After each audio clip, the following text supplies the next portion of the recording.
Welcome everyone. Welcome everyone to another Ref Brandon and the Todd Family YouTube video. Wherever you are, whatever you may be doing, thank you so much for making Ref Brandon family a part of your day. We always greatly if you jump on here live here on this Wednesday hump day evening. Feel free to leave a comment in the comment section down below. Make sure to give the video a like, a thumbs up. If you have not yet subscribed, please do so and share the video on our social media platforms. Kevron, glad to have you here. As always, and Kevron, you know that every day is a good day to be a Clemson Tiger fan. But for those of you that don't know, almost every single week I do a podcast that's also on YouTube on the Greenville Sports Media YouTube page. But it's me and my man JJ doing a podcast called Wrestling and Racing. Not wrestling, wrestling. Wrestling and Racing, where we discuss, believe it or not, wrestling and racing. I always tell folks, same thing I always say on here is if you have a request for a top 10, let me know. Because I do one of these every year, or every week I should say, just about. In the 5+ years I've had this channel, I think I've skipped the top 10 countdown maybe 4 times. So I do one just about every single week. And unless I get requests, it's all what I want to do. I'll do sports one week, movies one week, music one week, and then I'll go back to sports, and then I'll go to restaurants. I'm just all over the place. That way, even if you're not a sports fan, there's something on the channel for everybody. But not yesterday, but last Tuesday on the podcast, I had a request for a top 10 countdown, and I didn't do it last. Only one day wasn't enough to act down and thoroughly. It's a good evening here, but it must be. I'm going to hope that's your name. If not, I apologize. But wherever you are watching where it's morning, thank you for being here. And hey there, Sarah. Thank you for being here. If y'all are new to the channel, feel free to give the video a like, a thumbs up, and subscribe to the channel.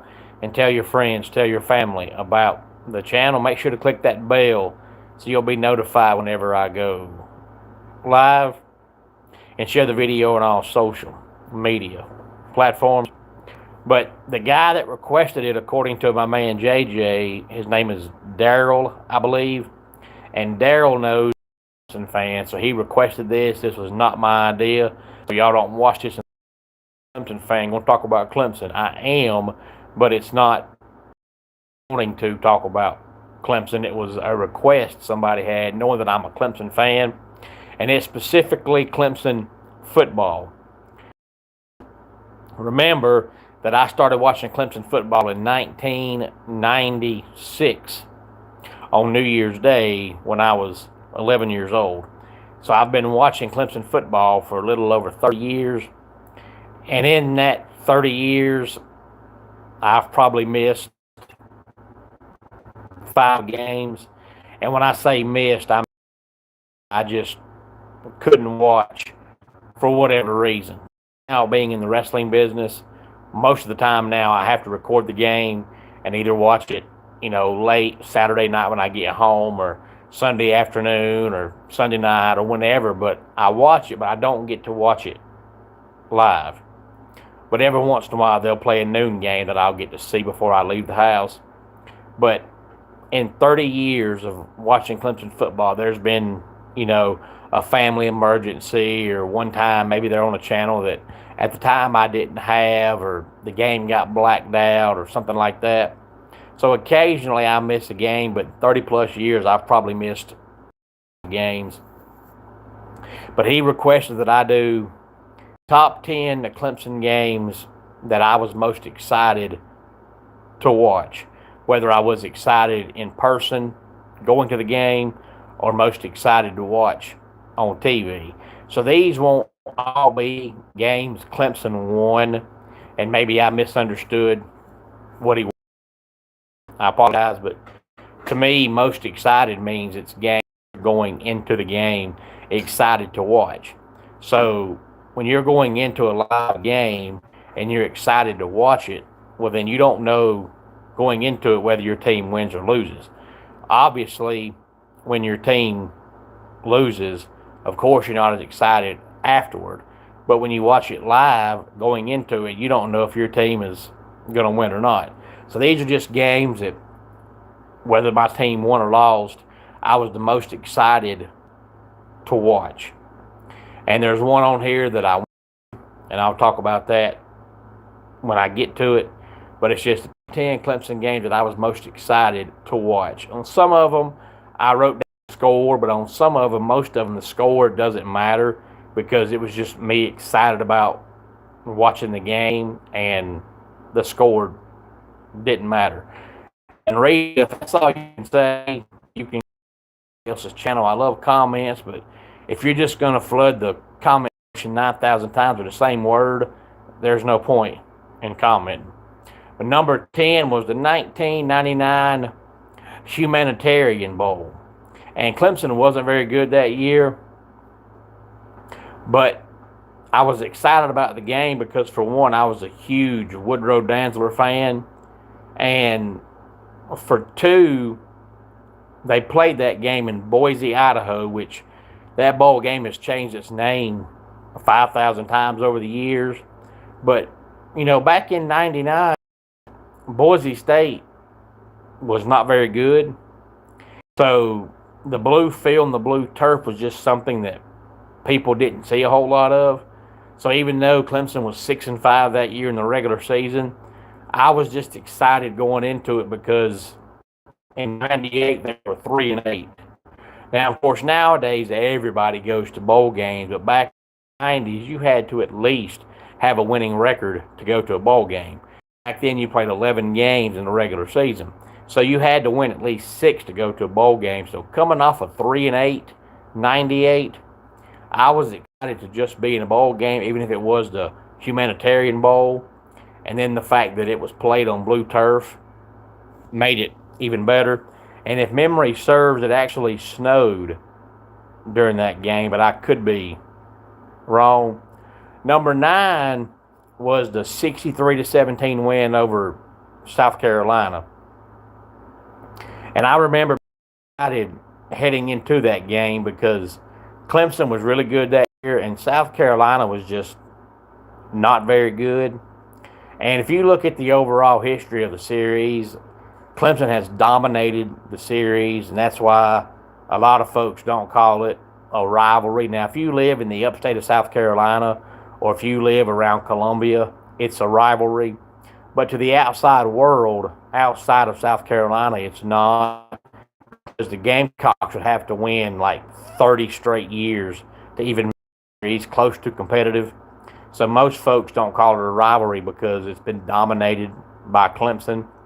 But going into that year, I can remember, for whatever reason, even though the Gamecocks are not very good, all the trash talk and all the smack talk they talked. And I remember thinking, why are y'all talking so much trash? Y'all are not very good. So seeing my team go in there and put up 63, and really that game was over at halftime, or Clemson could have scored probably 80 points. So that felt really good.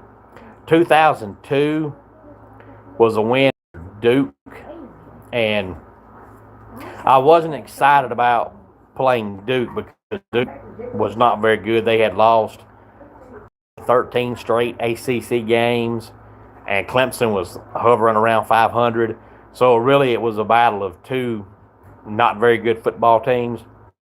But that was the game when Charlie Whitehurst took over, Clemson quarterback, which we needed because we had Willie Simmons and the team just wasn't going anywhere. Willie Simmons always did good as a backup, but as soon as he took over the starting job, he just had fumbleitis, and you just couldn't depend on him. Well, by the time the Duke game came around, if memory serves, I believe that game was the first Saturday in November. So by the time we played Duke, their season was done.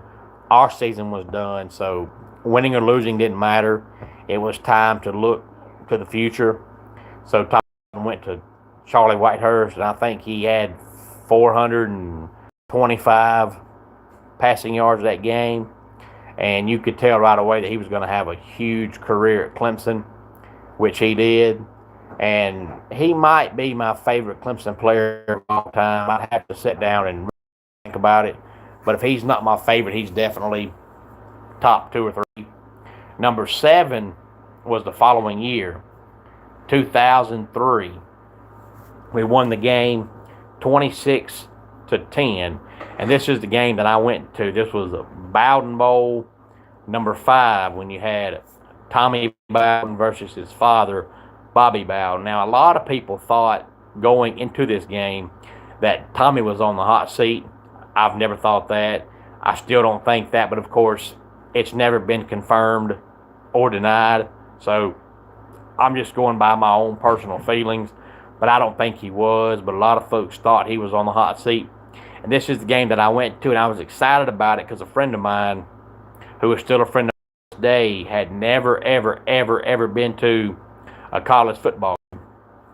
And I bought 2 tickets to the Florida State game, and I had one left over, and I was like, ain't no point going by myself. Let me ask him if he wants to go. So I asked him, hey man, on that Saturday Clemson game, he's like, yeah, sure. I need to get out of the house and go to a college game. Now, he's not a Clemson fan and still ain't, but he did appreciate the atmosphere and, the passion from the Clemson fans, because Clemson was not very good that year. I believe going into that game, they were 4-4, I think. And then they beat Florida State and beat maybe Wake Forest, and then beat South Carolina and finished 7-4. And then won their bowl game to finish 8-4, and then Tommy got a contract extension. But going into the Florida State game, I was excited about it because I was going, and because it was a night game, and because a friend of mine had never been to a Clemson game or any kind of college game, was going to that game. And Florida State was ranked, I want to say, 3rd in the country. And Derek Hamilton, who was number 21 wide receiver, showed out that game. And Clemson won. The final score was 26-10, but it was 26-3 in the 4th quarter. And with like 3 minutes to go or something like that, Florida State had a garbage time touchdown. But Florida State had national championship aspirations, and they looked pitiful that night. And I'll never forget that game because there was 2 guys behind us, Florida State fans, and Florida State's quarterback's name was Chris Ricks. R-I-X, Chris Ricks. And they spent the entire night talking about how bad Chris Ricks was and how Chris Ricks couldn't hit water falling out of a boat. And Chris Ricks, if you look at his stats that year and his numbers, he had a good year. But for whatever reason, I don't know if it was the environment, the night game, or what, but on that particular night, he was absolutely terrible. And it was really, really cold that night. And Clemson won the game and tore down the goalpost. And now, because of the fact that almost everybody has the automatic goalpost, that's just stuff you just don't see anymore. Number 6 is the first loss on my list. It was the loss to Georgia Tech in 1999. And in this game, the final won 45-42. Clemson had Woodrow Dantzler, and Georgia Tech had Joe Hamilton. You're talking about 2 teams that had very dynamic, very good quarterbacks, that if they'd have had any kind of all, both teams could have had phenomenal seasons. But Clemson and Georgia Tech both had terrible defenses that year. And the 45-42 game, both teams just went up and down the field the whole game, scoring touchdowns. And I think Clemson went up 42-38 with like a minute and a half to go, and Georgia Tech came right back and scored. I want to say Joe Hamilton had the game-winning pass to a guy named Kelly Watkins, if memory serves, was the receiver that caught the game-winning touchdown for Georgia Tech. Number 5 was the win over Louisville in 2016, 42-36. I'm going to hope your name is Dyken. If that's wrong, I apologize, but I'm doing a top 10 countdown that was requested for me to do. It's top 10 most exciting games of Clemson that I've been the most about watching, whether I was excited about watching on TV or excited about watching in person.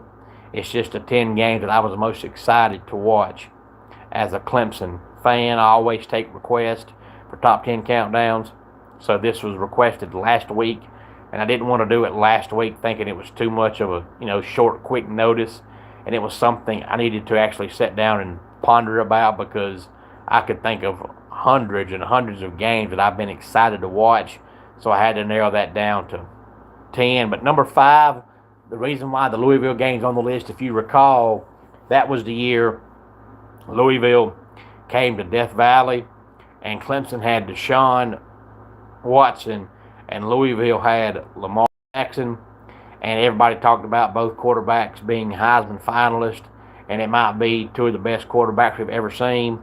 And Clemson won the game 42-36.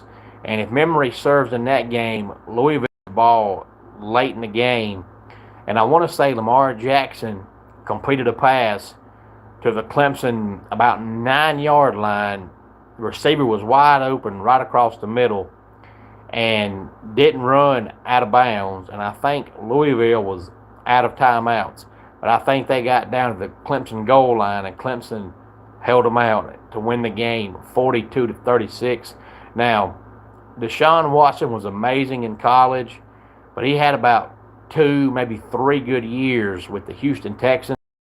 And outside of that, his NFL career has been absolutely abysmal. Now, Lamar Jackson's been great, but the one thing that keeps Lamar from being elite is the same problem that he had in college. Now, if you recall, all coaches are different. When Urban Meyer was the Florida, people always talked about how Tim Tebow couldn't throw. And Urban Meyer was like, yeah, but I don't care. I'm his college coach. It's my job to make him win here. And if he's more effective running the ball, he's going to run the ball. I don't care what Tim Tebow does at the pro level. I want to win while he's here.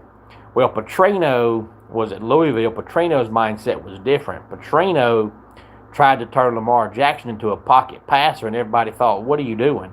Lamar Jackson's best on the run. Let him run.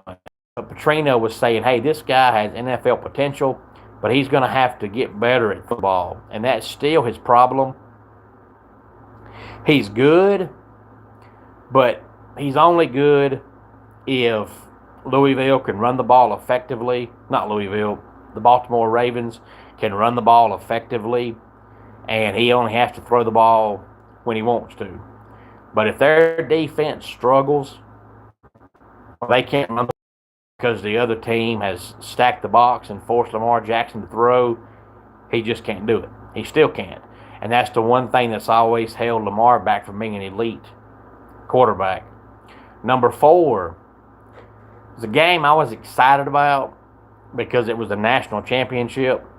But the reason why it's number 4 is because I looked over Clemson's roster and I looked over LSU's roster, and I just knew LSU was a better team. So you're always excited to watch your team play, but you're more excited, of course, when they've got a chance to win a national championship.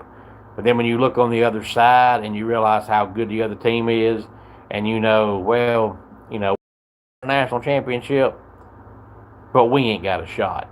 And that's what made this game be number 4. And sure enough, LSU beat Clemson by 23 points, I think. But that LSU roster in 2019 is, quite possibly, quite arguably the best college roster ever. Competes with Miami's roster back when they had Ken Dorsey. But those 2 teams, top to bottom, on all 3 aspects of the game, had amazing rosters. You have a great night as well. Dyken, come back when you can. Number 3 was the national championship win over Alabama the first time. Now, the first time we played them for the national championship, we lost to them. And we come back the next year, played them again, and we beat them. This is number 3 because, we had just come off of losing to them the year before that. And if you remember, Nick Saban had to do an onside kick to win the game. And there's some players that have come out since that game and said that when they got in the clubhouse, Nick Saban just tore into them, talking about how he had to do an onside kick to win the game because their defense couldn't stop Clemson. So we played them the year after that. I really thought a better team. And we were. And then number 2 was the game I just talked about, the national championship loss to Alabama the first time, the 2016, because I was excited about it because in my lifetime, it was the first time that I had got to witness Clemson playing for a national championship. But I think they pulled it off. They didn't. They almost did. But the fact that, they won it in 81, but I wasn't born yet. So, yeah, I've gone back and watched that game numerous times, but I can't count that game as a game I'm excited to watch because obviously I'm excited about it now because they won the game. But not many people go back and watch their team numerous times if the team got beat. You want to watch your team win, not lose. So had Clemson lost to Nebraska, I probably wouldn't have gone back and rewatched that game 15 times because my team lost. But since they've won, I've gone back and watched it numerous times. But when you find out your team won a game, of course you're excited about it because they won. But going into the Alabama game, yeah, they lost. But I was excited about it because all those years of Tommy West and Tommy Bowden and then the beginning of Dabo's tenure, Clemson was just not a national championship team. So I wasn't sure if I'd ever see them win one. So making it there against Alabama had me excited. But number 1 is the national championship win over Alabama 2019, 44-16. And then that game, the final score is relevant because even though we lost to Alabama in the national championship, we beat Alabama in the national championship. And then in between there, played Alabama in the Sugar Bowl, and they beat us. So we had already proven that we could beat them. But for whatever reason, in 2019, the media talked about Alabama like they were the greatest team ever assembled. And Clemson had no shot. Clemson might as well throw in the towel. No point in playing the game. You ain't got a chance. You're going to get destroyed. I don't care how good Trevor Lawrence is. You ain't got a chance. Why is Dabo playing this game? This is the best team Saban's ever had, and all of that. So by the time the game came around, I was so excited to watch it because I thought Clemson was the team. But even if they weren't, I was excited to watch that game because the media had hyped it up like Clemson had no shot. And I knew even if Bama won the game, it was going to be like every other game against them and be competitive. It wasn't like Bama was going to win the game 63-7. I knew if they won, they're going to win a competitive game. So I was excited about it because the media got me excited about it, talking about it nonstop like Bama's unbeatable. And then by the time halftime came around, the game was over, and I thought, well, my excitement level's gone because this game's over with. And that could have been a game that Clemson could have won by 30 or 40 if they'd have wanted to. Now, they won by 28, but it could have been way worse than that. Alabama couldn't do anything offensively in the first half, and their defense could not stop our offense. So even though Clemson won by 28, it could have been worse. But thanks to, I believe, Daryl for this week's requested top 10 countdown, the top 10 Clemson football games that I was most excited to watch. Anytime you have a request, you can let me know either in the comments section, or if you're on Facebook, you can drop it to me in a message on Facebook as well. And as long as it's not about politics, I'll do it. I don't talk politics, never have, not going to. But outside of that, as long as it's something clean and family friendly, you can always feel free to drop me a top 10 request either on the YouTube comment section or Facebook on my Facebook page. But any thoughts on any of this, please feel free to let me know. Hey there, Devin. I just saw your comment. Glad to have you here on this Wednesday night. Devin, if you're new to the channel, feel free to give the video a like, a thumbs up, subscribe to the channel, tell your friends, tell your family about the channel, and share the video on all social media platforms. And make sure to click that bell so you'll get notified whenever I go live. Well, let's go ahead and get our dad joke of the day in here. Why did the jockey name his horse Bad News? Because bad news travels fast. And that does it for today's Ref Brandon and the Todd Family YouTube video. Until next time, it's like in pro wrestling, life can be over by the count of